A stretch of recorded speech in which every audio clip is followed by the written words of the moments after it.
Today we are making a super cozy and comforting recipe. This is a vegan butternut squash soup that's made in the Instant Pot. That means it's ready in less than 30 minutes and it's super easy to make.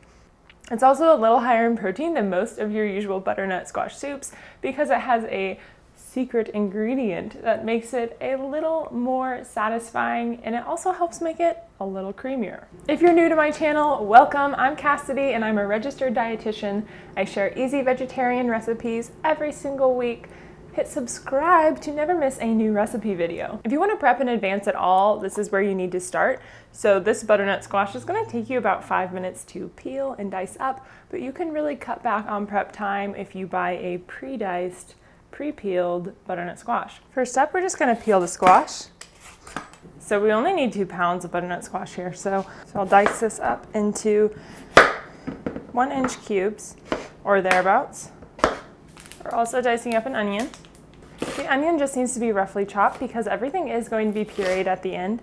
So don't worry about being too exact here. Oh, about to see me cry. Oh my gosh. I use a 6-quart Instant Pot. You can use an 8-quart here. You can actually double this recipe if you want. It makes about 5 servings, more or less. The first thing we want to do is turn on saute, and I'm going to adjust this to 8 minutes. Now you want to wait until it reads hot. Don't do anything until the pot actually reads hot. This is one of the ways to prevent the burn error. This reads hot, which means it's time to add in a little bit of oil, just enough so that it coats the bottom of the pan. That's going to heat up right away, so we can go ahead and very carefully add in that onion. It's going to sizzle, so watch out. We're also adding in the squash at the same time. This makes it so that some of the squash gets little golden bits. We'll add in half a teaspoon of salt, and we're going to let this cook for about 6 minutes. I add the butternut squash in with the onion because any bit of extra goldenness that the butternut squash gets is great for flavor. Once that's been cooking for a few minutes, we're also going to add in some garlic. In this house, we do not count garlic. We just do it based on how we're feeling. So today I'm going with like 6 cloves. We'll also add in half a teaspoon of thyme. Coconut milk. This gives a lot of creaminess and it's a great option for dairy-free cooking. I'm using full-fat coconut milk, but you can use light coconut milk for a lighter option. I'm adding 1 cup of veggie broth. This is the secret ingredient, a can of Great Northern beans. Adds protein and makes this soup super creamy. To emulate the sweetness of roasted butternut squash, we're going to add in just 1 teaspoon of maple syrup. I don't recommend adding much more because even if you use unsweetened coconut milk, it still has a bit of a sweet flavor, even if there's no sugar. It's just in the coconut flavor. So I would adjust the sweetness to taste after the soup is cooked just to avoid over sweetening it. I'm also adding in a 1/4 teaspoon of nutmeg for warmth and a 1/4 teaspoon of black pepper. The moment we've all been waiting for. Let's put that lid on. Let's try that again.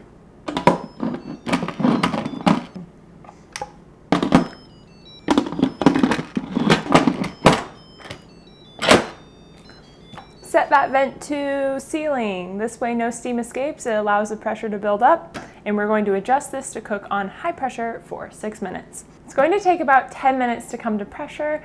During that time, sit back, relax, and let the Instant Pot work for you. When that 6-minute timer's up, we're going to do a quick pressure release, which means we flip that switch and allow all of the steam to come out at once. So please be careful. There's a lot of steam and it's very hot. Oh yeah, that looks good. First things first, before you get too excited, test the butternut squash for doneness. Oh, perfect. So soft. I prefer using an immersion blender because it's a lot easier, no extra dishes, but you can use a blender. I just recommend blending in batches. Be really careful because steam can build up and cause an explosion, which I don't want for you, and I assume you don't want for you either. So if you have one of these babies, I'd use it. We're gonna blend it until it is completely pureed. You want it to be super smooth, no chunks whatsoever. Let's give it a try. It's really good. If you're looking for a soup and salad, soup and sandwich combo, this is definitely the soup that I recommend making. It freezes really well. It's great as leftovers. You can keep it in the fridge for about 3 to 4 days. When reheating, I recommend adding a little bit of vegetable broth because it will thicken up a lot in the fridge. Thanks as always for watching this video. If you get a chance to try this recipe, please let me know down below in the comments. If you have any questions, I may have answered them on my website because I have a lot more frequently asked questions on the blog post, which is linked down below. If I didn't answer your question, let me know down below in the comments. Thanks as always for watching this video. If you enjoyed it, leave a like. That's how I know to make more recipes like this, and I'll see you in my kitchen next week.